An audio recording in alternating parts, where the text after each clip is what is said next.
notes, that's a mobby pass. More chops than karate class.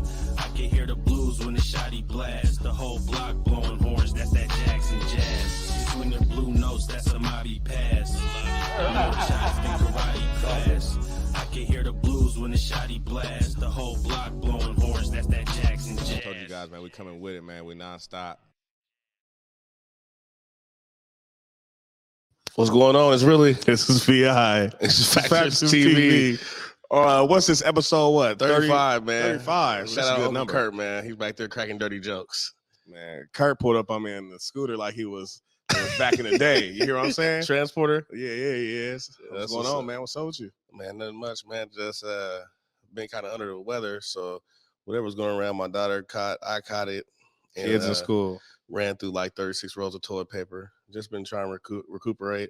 Been in class too, so I've been back in school. So math been beating my ass, but I've been doing all right. Just being honest about it. So whooping my head. Yeah, just been dealing with all the events going on in the world, man. It's a lot going on, so we'll get to it. How about you? Yeah, kids, dogs, school, just like you said, kids getting sick from school, come back home, have to get over it. Life, home improvements, things, you know what I'm saying? Things, adulting, take me back to a fetus. Man, listen, man, everybody want to grow up fast, man.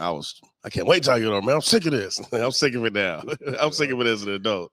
Put me back. Put me back in that dark hole. But other than that, it's a lot good going on, but I'm going to speak on something that's been happening a lot, not just in our history, but mass shootings. There's been 4 in a week, and it's a lot to cover. But I got in depth with one at the University of Virginia, and their names are Lavelle David, Deshaun Perry, and that was a 3 young men, Mr. right? Chandler. Yes, sir. 3 men gunned down who are active athletes and were football players for that school's football team. And sadly, they were killed by another football player. And for many reasons we don't know, but for what we do know is just senseless. Club Q in Colorado Springs, they had a mass shooting, which is a gay club, which is unfortunate because the more I got into it, I realized that that's the only space they have in Colorado. It is a place that does allow, same-sex marriage and certain things like that. But as far as spaces where people come to congregate and have fun, Club Q was really it for that community. And it was very disheartening to see the fear people have, not just with them, but with all these shootings. It's crazy to think you just leave home and maybe not come back. And that's what I was going to say. It's kind of, it's upsetting because I had to have a talk with my 8-year-old, because he goes to school. And just here Washington State, last week, Lincoln, Tacoma had a shooting. Ingram had a shooting where somebody was actually killed. There was another one more recently, but it seems like every day there's something happening, whether it's schools, we've seen things happen at, youth events with kids. It's like you don't want your kids to even let your kids go out, or put them in anybody's care because what could happen. You know what I'm saying? Being an active parent and having children who are active, what do you feel is a way to, we can't avoid things, but how do you move correctly? That's the thing. It's one thing life has taught me you can't control much, especially things out of your control. You can't control it, the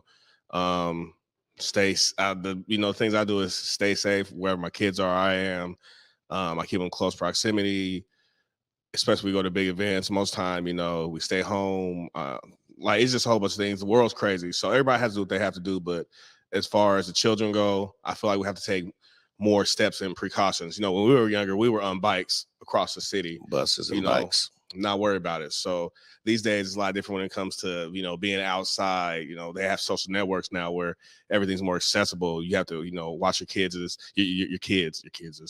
personal personal messages and DMs and, who's YouTube and all that, what Roblox, they watch and everything. Yeah. So, it's, I really, at this point, I'm still navigating the waters, trying to figure out how, and what to do right. I don't want to be overbearing. I don't want to be overprotective, but I don't want to, let an instance come where there's something I could have did differently, so it's tough. right now. Yeah, I encourage everyone, especially women, to bear arms. It's your right. A lot of women need to get into carrying firearms and practicing how to handle them and clean them and fire them and conceal them, because it's really scary out there. And I'm a father of 2 daughters, and I always think about their safety, even over my own.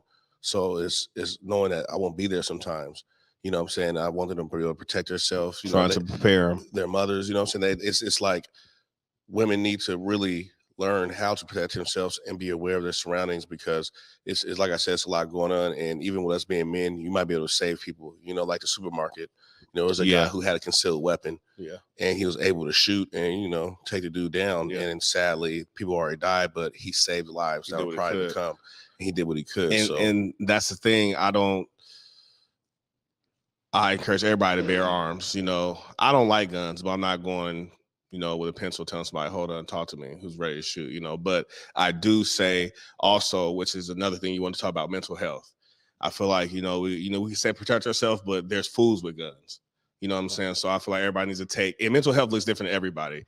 That's also a hot catchphrase right now. So I'm talking about serious, mental health, not, everybody just throwing it out as an excuse or a reason for something.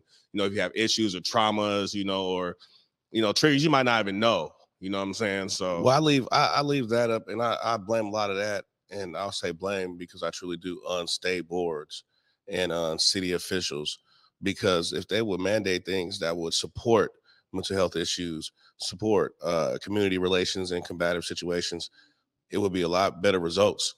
Not just here, but everywhere, with our way we govern things, the way we police things.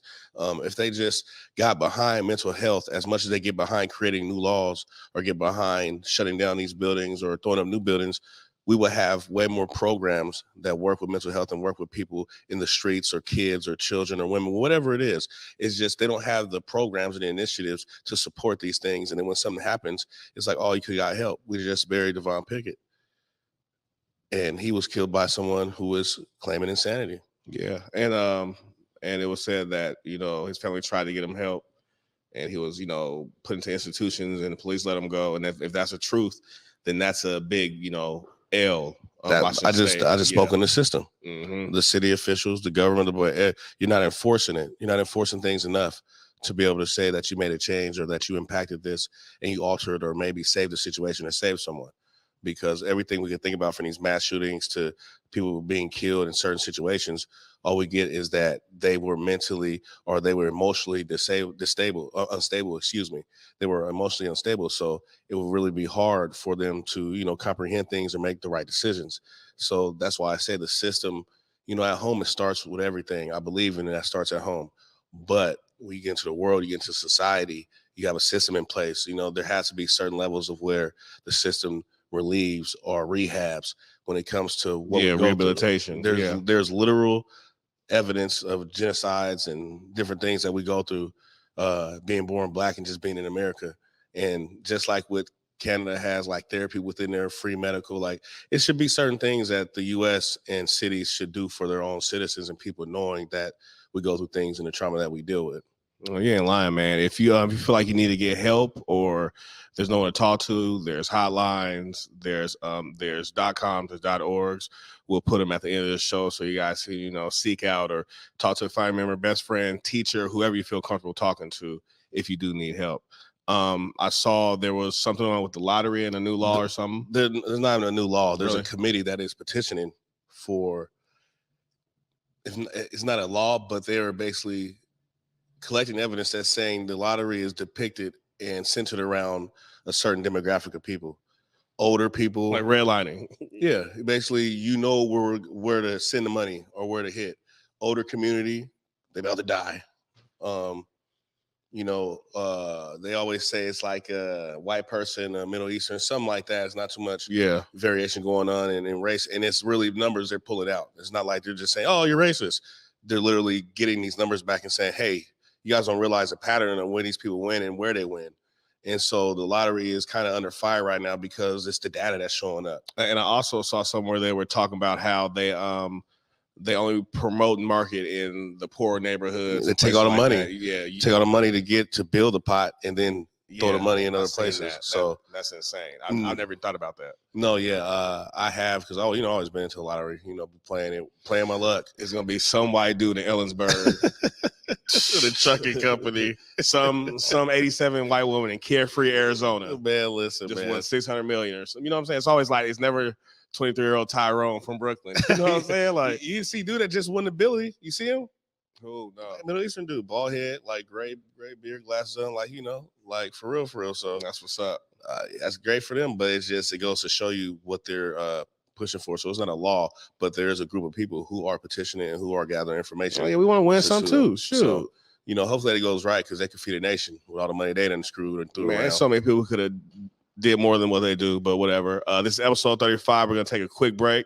We're gonna come right back. We got a special guest, published author, real estate mogul. Yeah, this is the guy right here, man. This is somebody you want to know. Hey man, I've been knowing this guy for years. He's my mentor.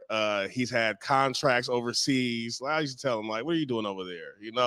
Come on, man. But he should. What are you supposed to bring us back to watching? I need some. Oh yeah, them APs and stuff and Rolexes. It's like, nah.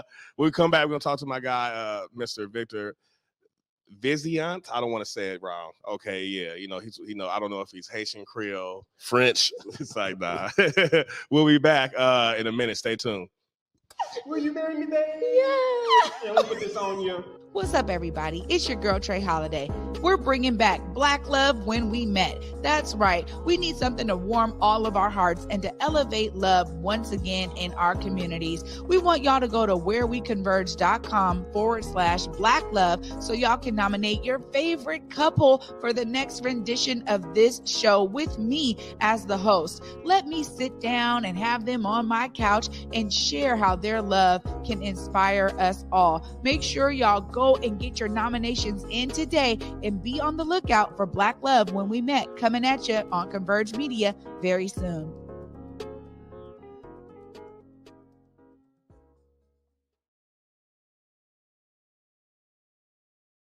Within sports, you learn so many life lessons that'll help you be successful in any area that you plan to pursue.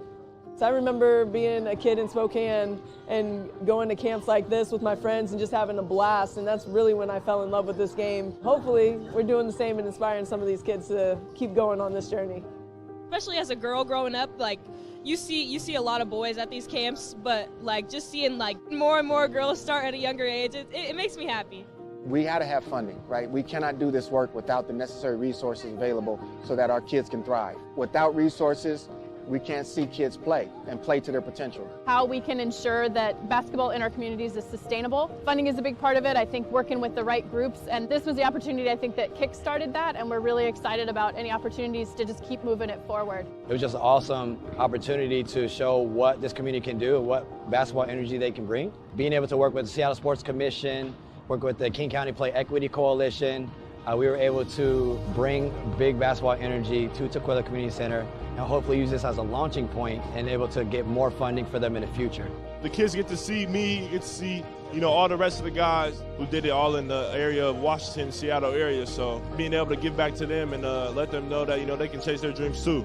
This is a fundamental right of all kids, that they have the right to play, which isn't always available to all of our kids in our communities. We got next to ensure kids always have a place to play, compete, and have fun.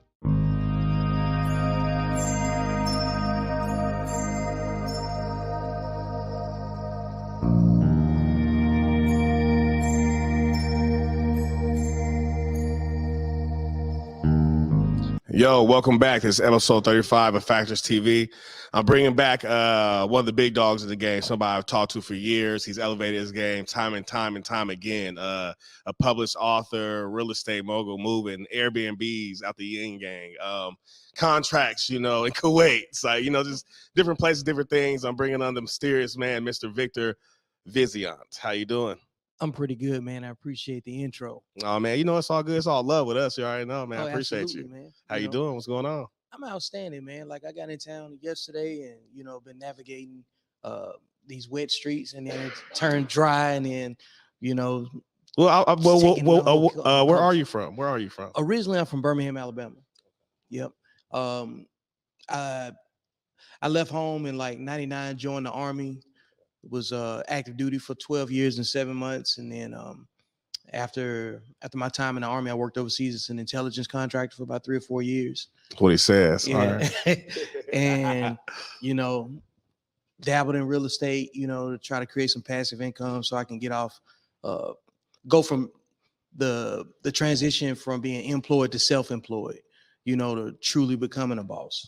So your, as far as your passion, your drive, your different, gears and motivations and the lanes you choose, does that come from family, genetics? Do you think being in the Army for 12 years? What do you think attributes to your drive and passion for more? Winning. Like, what's the point of being out here to lose? Like, so I'm with whatever amounts to winning, you know what I'm saying? So the world deals with money, economics, and time, and they deal with human beings on a contractual basis. So you need to deal with the world on a contractual basis. You need to make your money when it's hot, you know what I'm saying, and be flexible enough to move on to something else, because when economics and history change, it's going to move on to something else and leave you behind anyway. So, I just try to look at it as staying ahead of the curve. And that's one thing I took from you, the years I've known you is, I was used to sitting on something because it was hot for so long. And then when it was cold, I was cold, you know what I'm saying? Instead of being prepared and either having something set up or, being ahead of the curve. So I definitely, I know you're telling the truth there because I watched you do that and I took a little bit piece of that too. What made you write the book, publish the book? What is the book about? What are you trying to do with the book? So the books, yeah. So the first book is called The Code. And if you can look at the bottom of it, it's a blueprint to achieving solidarity among reasonable Black people. So Black people always talk about we want to come together, but we have to figure out what's the foundation in coming together. You have to set a reasonable conversation, you can't decide where we're going to go eat. Think about trying to decide to go to eat with a whole bunch of people. You know what I'm saying? It don't happen. It don't happen. You know what I'm saying? Somebody got a peanut allergy. Somebody don't like this. I don't eat like steak. That's too far to go. I'm too hungry to wait on service. It's a bunch of different things. But when we have a realistic conversation about where are we? How much time we got? How hungry are you? You have a different conversation, a different approach to creating a table for reasonable discussion. So, because we have to transition out of debates and into dialogue so we can have less competing understanding, less unhealthy conflicts, and more progress and more solutions-based dialogue. And I totally agree. As far as Black people moving on, moving up, moving forward, besides communication, because that's basically, where we need to start. And what is it going to take besides communication? And either us as a people, us as men, you know what I'm saying? Like what is it going to take for us to at least get going in the right direction? Well, or have we? I think we already are, because we're having a conversation, number one. The most important thing is that the leaders can't worry about nobody else but other leaders. Because I believe that the lines have been blurred by the wrong representations. There's a significant difference between men that are leaders and men that are not. So first and foremost, we have to consider the source of information. Who is credible enough to lead, and what metrics are we putting in place for expectation management, just in case somebody makes mistakes? Because we've had plenty of leaders get caught up in human errors and destroy all their credibility, and now Black people are left to deal with the fallout of it. And one of the things that I talk about in this book, we got to stop putting so much responsibility on entertainers and athletes. I totally agree. I think that the personal accountability conversation has to happen in your house first, and then you change your neighborhood. You got to change your house in order to change the neighborhood. And the neighborhood is not necessarily the roof you live under, but it's the people that you can reach out and touch. Like, for instance, I'm visiting. Yeah, yes, sir. This is my neighborhood today. Mm-hmm. You know what I'm saying? No, you with me. It's good. Exactly. You in town, me, it's all love. We got to stop looking at our neighborhood as the zip code where we pay bills. You know what I'm saying? We got to start looking at our neighborhood where we get reciprocated, where we can find respect and in a place to grow in a healthy environment. Yeah, and I totally agree. And from one standpoint, what I tell people is, especially young men, they ask how me and my brother have been able to be where we're from in the city and still have love and respect around the city. And I tell them it's because when we come into spaces and people's lives, we come as Ron and Ronell. We come as human beings. It's different when someone's introducing himself as rah rah rah, or where are you from? You know what I'm saying? On some, that's going to set an aggressive tone when it's like, hey, you know what I'm saying? I'm such and such. You build a rapport. Then you might be able to say, you might be a Crip, I might be a Blood. But since you're Vic and you're cool, it's like, oh man, that's what's up. Right. But if you're open, it's man, what's good? I'm this and that. This is going to be aggressive all top. So I tell people it's not only, communication, but it's how you communicate. It's the aggressiveness. It's the whole intention of, how you introduce yourself to somebody, the first impression. So I totally agree with what you're saying. And I do agree. I feel like we have gotten started. Yeah. Just because the conversation. Being a black man, I'm seeing so many great black fathers. I'm seeing some men take great steps toward, economic, success, financial freedom. You know what I'm saying? Like watching you do your thing with in Killeen, Texas. You know what I'm saying? We got to reinforce the wins. Yeah. See, we give too much visibility to everything that we fail at. Facts. And we let the failure get the most attention.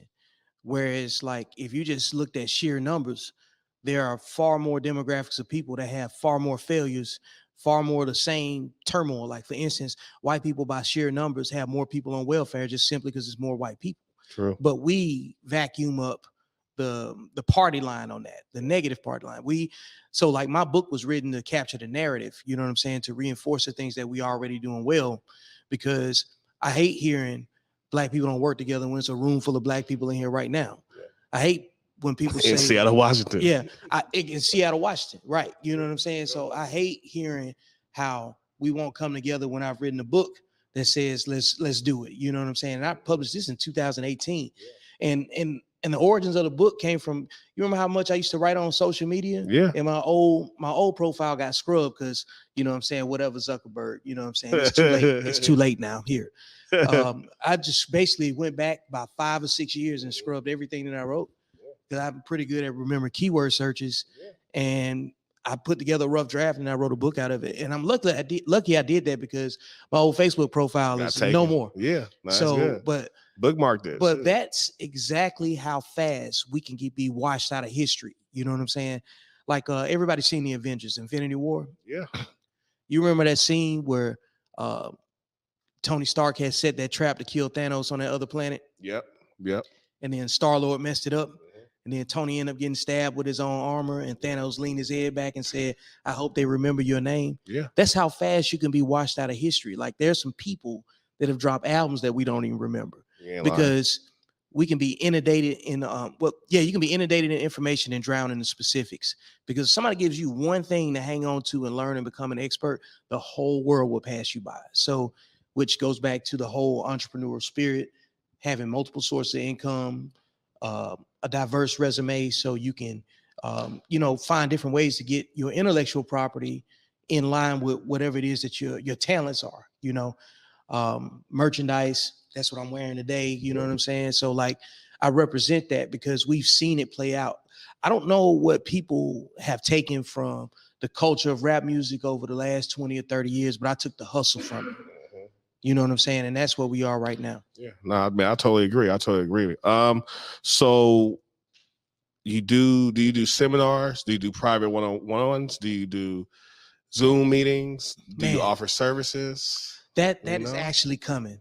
Is it? Okay. Yeah, okay. And consider this to be like an intro of it, because like I've been recently, streamlining my business, trimming the fat on things that I want more or less connection to, and figuring out my marketing, because I wanted to come out right the first time. I don't want to be overwhelmed. Just like I said, inundated, in the information and drowning in the specifics. That could easily happen, if you're not careful, because I know what I got the most equity in. I know what I have, like the most resource in, the most flex, which direction I want to go. So I got to package it the right way. Yeah. So I'm being responsible about that. You know what I'm saying? And doing the right networking. So, it could be the transition that everybody else can benefit from too. Hey man, no, that's love when it's about everybody. Because I think because I think men that are leaders have to be men of service. Like, understand what I'm saying? Like, you have my to dude get Big up. O. You My have dude to Big O get back up. there. You have to get up and go do something for somebody else. It's like, I always use this analogy too. It's like, if you're in the kitchen cooking, you ain't gonna starve if you're feeding everybody. But if you gotta wait for a plate, you might not eat because you gotta take what's there. But if you in the kitchen, you gonna eat as you go. Yeah. Come on, I'm in By the time food done, man, I'm good. You I'm good. good. You can sit back watching everybody else. So we have to have the same, you know what I'm saying, take on it, you know, because like a lot of times we don't think about why we need to invest in our communities, whatever those communities are, because social media creates different communities too. So you can have a virtual community, and you can have, you know, your true brick and mortar, you know, community from curb to curb. But if you don't take care of that community, whatever level it is, that same community is going to come back and bust your head. You know what I'm saying? Like, we don't think about the place we want to get old in. And if you don't invest in the youth that's in that same community where you're going to get old, you can't go to Walmart safely, bro. Yeah. You just can't. Yeah. You know what I'm saying? Because if you're living better than the people that you have like looked down on along your way, they're going to do you in. Yeah. Because how loyal is a hungry dog? Exactly. That's I tell people all the time, you feed the wolves. Like, you have to feed the wolves. Have to. So before we get out of here, any IG, Facebook info, anything that people can reach you at, where they can get the books? Yeah. On Facebook, you can find Accountable Masculinity. You see the logo right here. You know what I'm saying? Like, look for that. Let's see, you can find the book on Amazon, The Code. Okay. And also find The Business of Me. The Business of Me is more of a personal insight. I started to write both of these books together, but I felt like everybody was going to get my business, so I decided to go ahead and put it by itself. Yeah. You know what I'm saying? So it can kind of be a standalone about who I am and the makings of me that went into making this. Okay. You can find me on IG at Accountable Masculinity. You can find me by name on all social media platforms. Okay. Yep. So, man, look, I'm real active on social media. You already know that. We communicate a lot on there. You know what I'm saying? Reality is, this interview is a culmination of our social media. It's a product. So like, we of our represent community. for real. House Sports. Come on, man. No, yeah, I met him years ago on House Sports on Facebook, and it blossomed into some more. So yeah. Man, the merch will be out soon too. I'm getting ready to make some big orders, sweats and everything else, man. So get your Christmas orders. Of course, man. Of course. Appreciate you coming. Man, Thank you, man. absolutely. You know, it's always love. We're gonna take another break. We'll be back. When we come back, we're gonna finish off with my bro, and we'll see you again. Chapter show episode 35. See you in a minute. Take another break. Join us this holiday season at the Fifth Avenue Theater and feel the power of love overflowing with The Wiz. Filled with soaring soul and R&B songs, it's an effervescent explosion of music, dance, and magic your whole family will love. Ease on down the yellow brick road with Dorothy as she learns home isn't really where you live, it's who you love. The Wiz at the Fifth Avenue Theater, November 19th through December 23rd. Tickets at fifthavenue.org. Will you marry me, babe? Yeah. Yeah, let me put this on you. What's up, everybody? It's your girl, Trey Holiday. We're bringing back Black Love When We Met. That's right. We need something to warm all of our hearts and to elevate love once again in our communities. We want y'all to go to whereweconverge.com/Black Love so y'all can nominate your favorite couple for the next rendition of this show with me as the host. Let me sit down and have them on my couch and share how their love can inspire us all. Make sure y'all go and get your nominations in today and be on the lookout for Black Love When We Met coming at you on Converge Media very soon.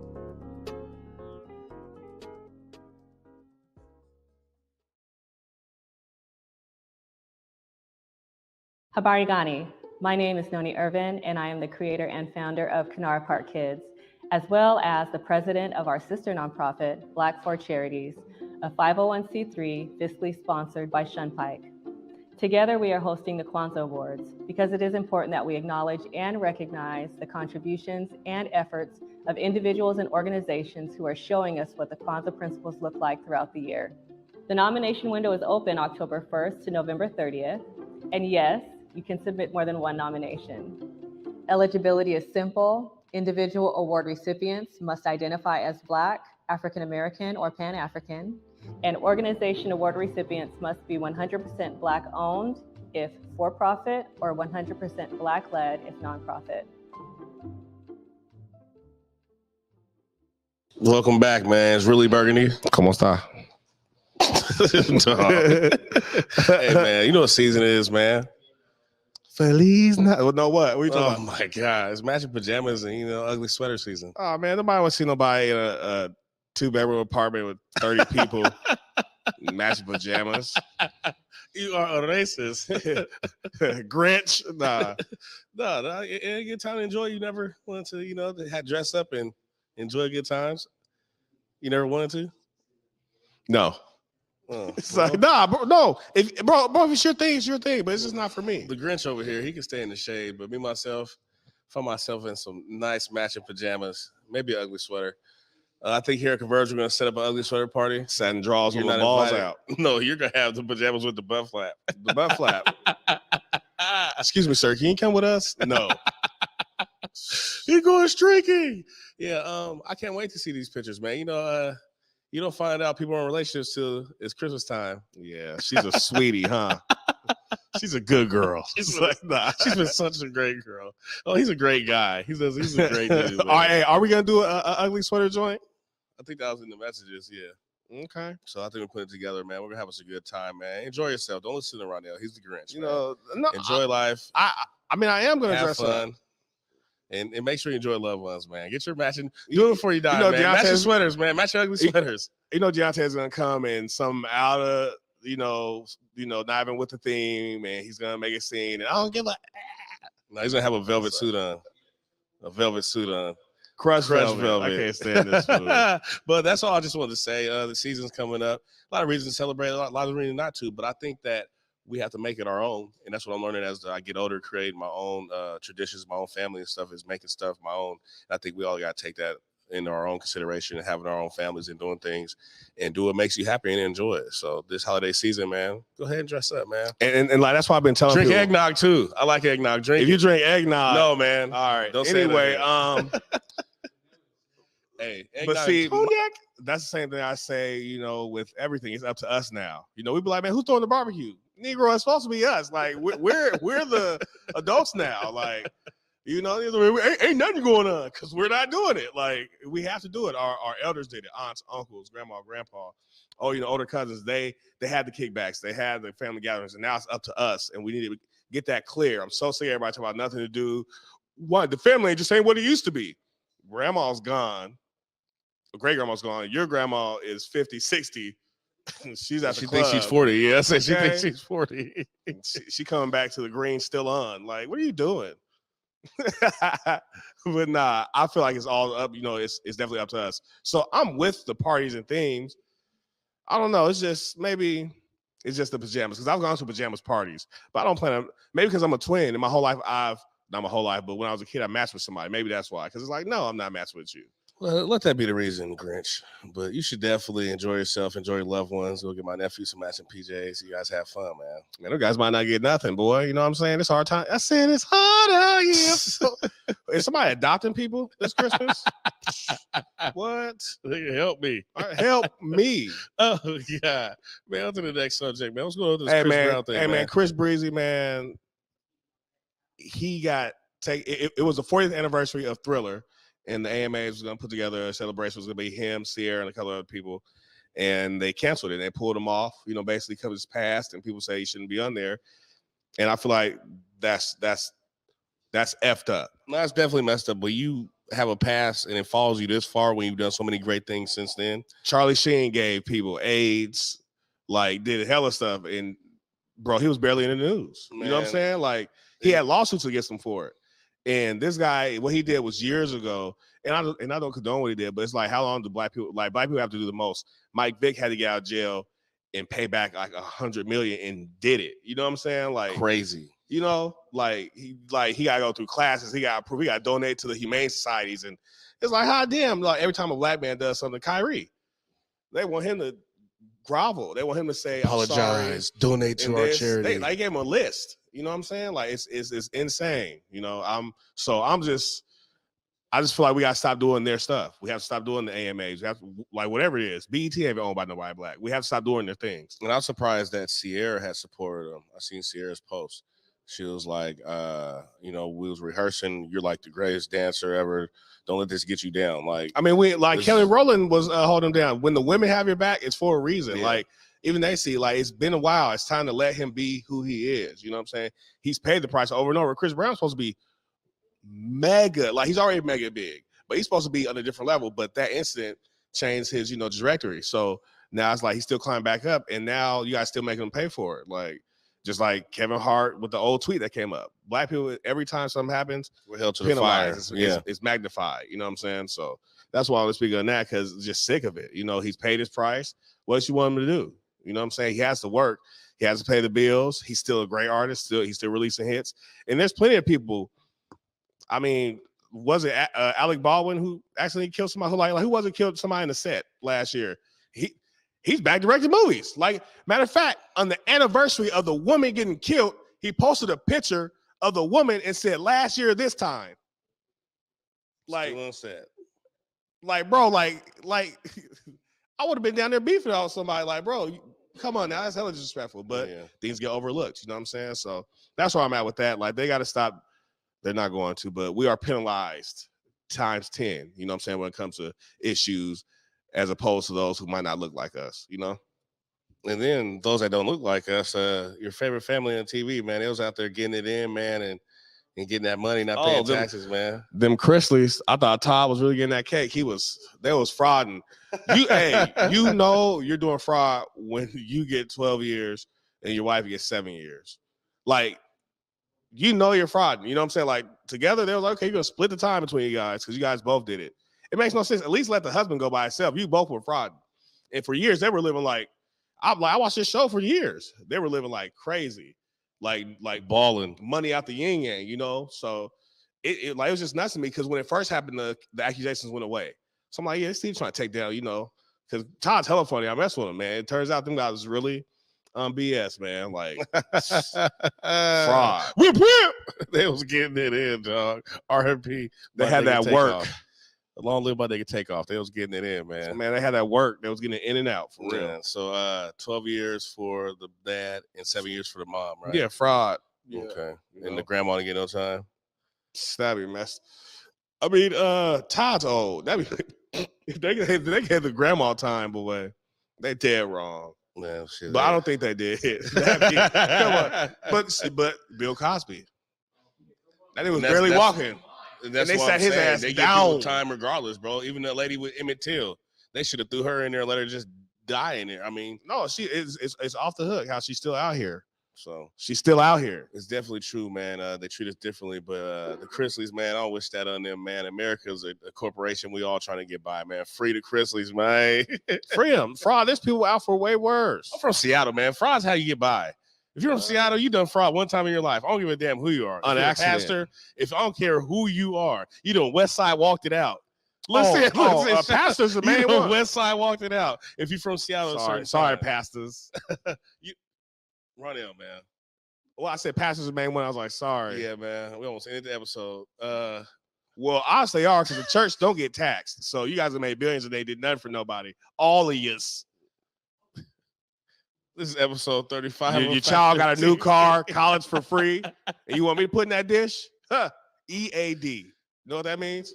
All right. This has been episode 35 of Factorz TV. GP, are you with me? Converge Media is home. Black media does matter. Once again, I want to send my love out to everybody who's affected by all the mass shootings we've had this past month. We've encountered a lot of things that basically have shifted the culture. Not only in our world of Black people, but the world period, and it's just something that has to do with mental health and mental health in my own perspective and opinion. And I believe that we need to reach out to one another, and that the state boards and the cities need to get more involved with things, because when we get to the root of it, it just seems like people need something and need somewhere or something to believe in. So I want to send my love to the family of people who were affected at Club Q in Colorado Springs, Walmart in everywhere. Chesapeake. And also down in Virginia at the college, the football players who were killed. Sending love to all those who were affected. man, it's really something I can't speak on, but I want to send my love and pray for you guys. And if you guys can, go and find out if there's anything you can do to contribute, whether it be words of encouragement or donations. So sending love to those families, because there's something that's going on. There's something in the air where it's just life ain't fair right now. So I'm praying for you guys. You ain't lying. Praying for you guys. I want to say at this time, Black men, start being kinder to each other. Start being nicer to each other. Start talking to each other. Stop mean mugging each other. Like, he's not your enemy. Like, it don't make no sense. Like, it's like, hey, I have to force people to say what's up. Like, hey, like, I'm not your enemy. So that's what I wanted to say, like, to end it. And Washington State strip clubs are terrible. But we'll get to that later. I'm B.I. This is Factorz TV. News you can use. Between the blue notes, that's a mobby pass. More shots than karate class. I can hear the blues when the shotty blast. The whole block blowing horns, that's that Jackson jazz. Between the blue notes, that's a mobby pass. More shots than karate class. I can hear the blues when the shotty blast. The whole block blowing horns, that's that Jackson jazz. I told you guys, man, we coming with it, man. We nonstop.